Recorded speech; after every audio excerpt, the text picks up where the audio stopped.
Bud, Not Buddy, Chapter 14. When we got into the restaurant, I could see that it was someone's living room that they'd set about 10 card tables and some folding chairs in. Every table but one was filled, and there were 5 or 6 people standing in the doorway, waiting to sit down. We said, "Excuse us," and walked right past. Then the smell of the place got into my nose, and I could tell why folks were lining up to get in. I closed my eyes and took a big snort of air.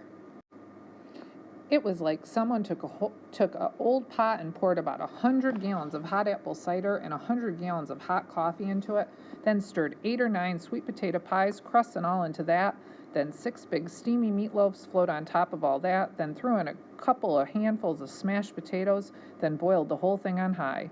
This must be exactly how heaven smells. I could tell by the smell that Mr. Jimmy was telling the truth when he said this was the best restaurant in Grand Rapids.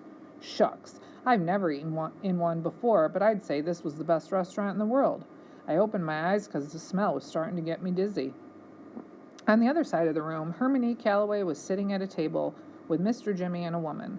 Steady Eddie pointed at the only empty table, one that had a sign saying, "Reserved NBC" on top of it, and said, "That's where we're at. Over there, Bud.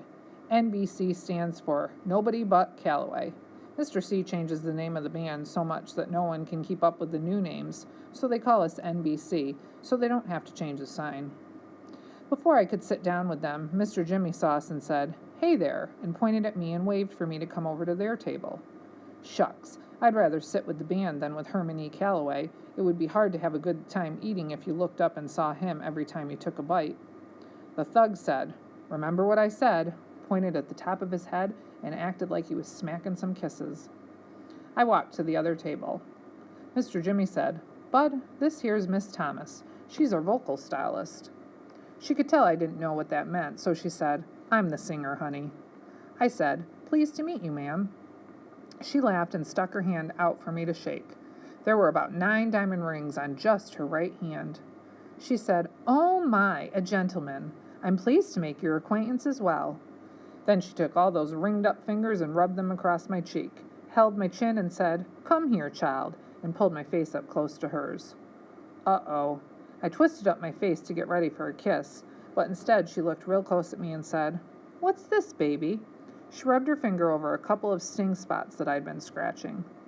For a second, I was going to tell her they were vampire bites, but something told me to tell the truth this time. I said, "That's just some hornet stings, ma'am. I got bit up when the Amoses locked me in their shed."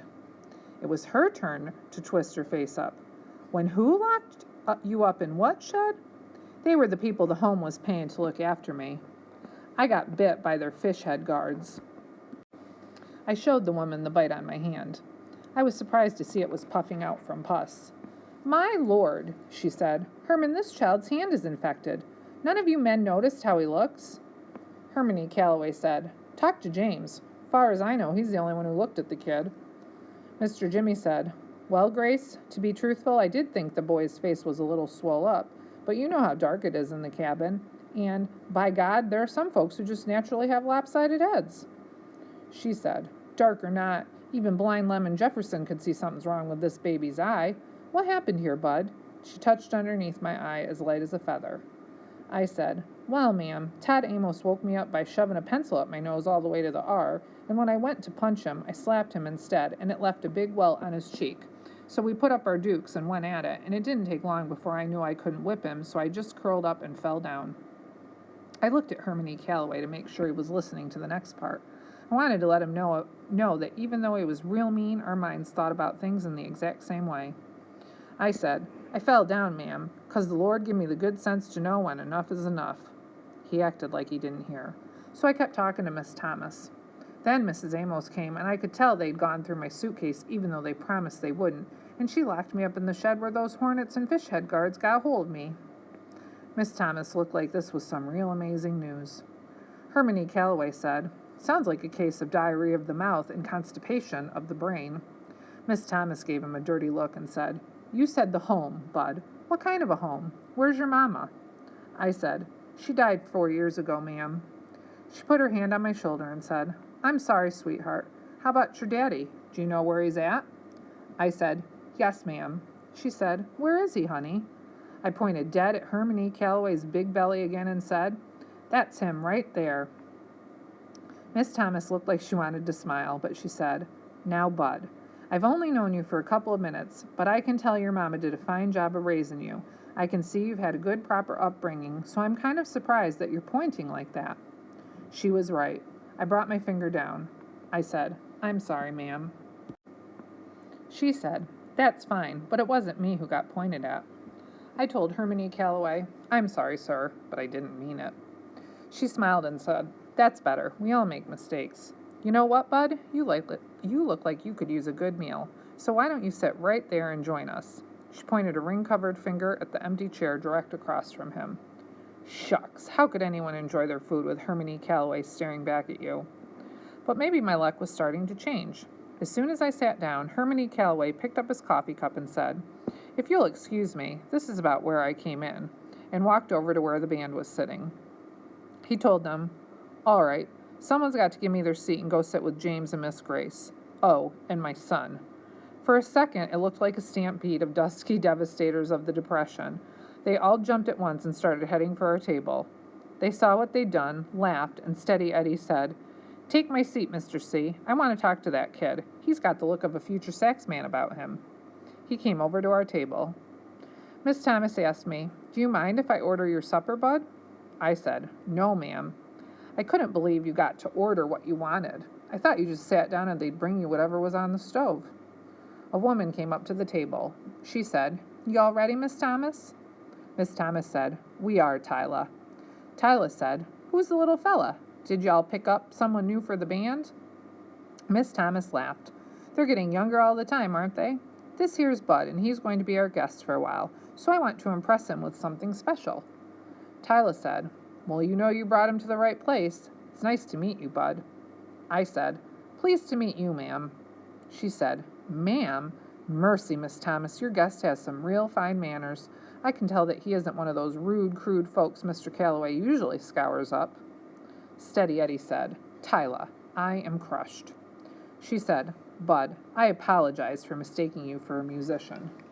I told her, "That's okay, ma'am. No offense taken."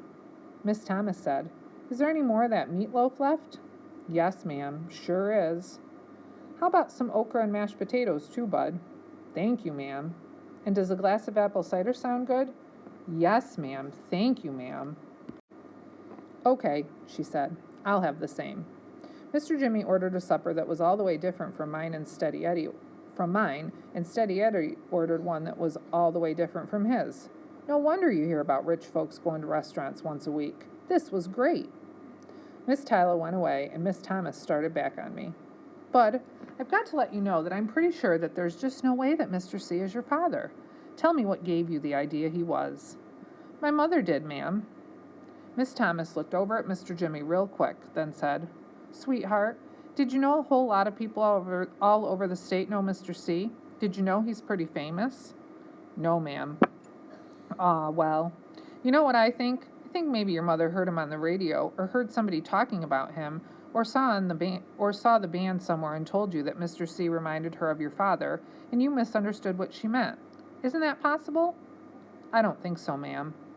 She looked at me for a second, then said, Did she come right out and say, 'Your daddy is Hermione Calloway, Bud?'" "Well, almost, but not in words just like that." "Tell me what the words were like, honey." Uh-oh. It was going to be hard to explain to Miss Thomas about Mighty Maples and hints from flyers. As long as I kept Hermione Calloway being my father to myself, the whole thing made real good sense. But as soon as I tried to tell other folks about it, it seemed like maybe it was something some stupid kid had dreamed up, like it was wishing and hoping instead of something true and real. I looked down at my suitcase and said, "Well," and I could tell my luck was changing. Before I could say anything else, Miss Tyler was at our table with a tray. Miss Thomas reached across the table, patted my hand, and said, "We'll talk tomorrow, Bud. I bet you're sick and tired of answering people's questions, aren't you?" I said, "Yes, ma'am, I am." But I did notice that she'd said tomorrow. That might mean they weren't going to try to send me back to Flint right away. Miss Tyler said, "Miss Thomas," and set a plate in front of her. Then said, "Mr. Jimmy," and gave him some food too. And then said, "Steady," and put his plate down so that it rattled a little. Then said, "And finally, the young gentleman," and put a plate crammed with food in front of me. It was the best meal I'd ever had, and when it was done, Miss Tyler brought me a dessert she called on the house. It was a piece of warm sweet potato pie with some white fluffy stuff called whipped cream swooped all over the top of it. After I shoved the last crumbs of pie in my mouth and scraped up the last little dribbles of whipped cream, I looked around at the people at my table, and I couldn't help but break out in a big smile. I didn't see it before, but now that I looked, I could tell that Miss Thomas must be the most beautiful woman in the world.